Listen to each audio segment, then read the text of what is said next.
По најавата на Управата за хидрометеоролошки работи за обилни врнежи од дожд, особено во западните и источните подрачја, каде се очекува локално да наврнат и над 40 литри на метар квадратен за период од 24 часа. Координативното тело на Центарот за управување со кризи упати препораки до единиците за локална самоуправа, при што се апелира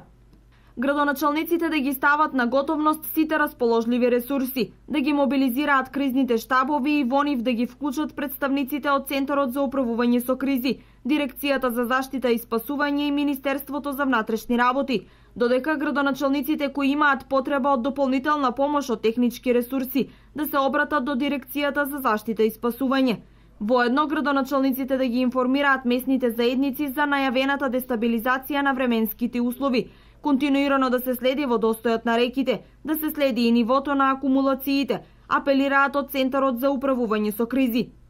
За да не се повтори ситуацијата од лани, општина Штип веќе одамна започна со чистење на коритото на река Брегалница. Во општина Штип конкретно започнаа многу поодамна, значи ако сега почнеме да се штитиме ќе биде прилично касно, затоа и општината и градоначалникот веќе уште во мај оваа година започнаа со серија на акции за чистење на речното корито на Брегалница. Знаете, беше исчистен потегот околу градскиот стадион, значи после камениот мост каде што е дигнат насипот на коритото на река Брегалница на едната страна, потоа се чистеше во долината кај Ново село, па дури и после мостот Кежовица каде што пред околу 10 дена операторот Коле Трансинџеринг започна со чистење на речното корито, така што се тоа се прави со цел да се избегнат можни последици од поплави како резултат на зголемените врнежи дожд. Инаку утре во општина Кочани ќе се одржи завршна презентација од проектот за управување со речниот слив на реката Брегалница, на која ќе биде представена финалната верзија на овој проект, кој е финансиран од швајцарската влада, а имплементиран од Министерството за животна средина и просторно планирање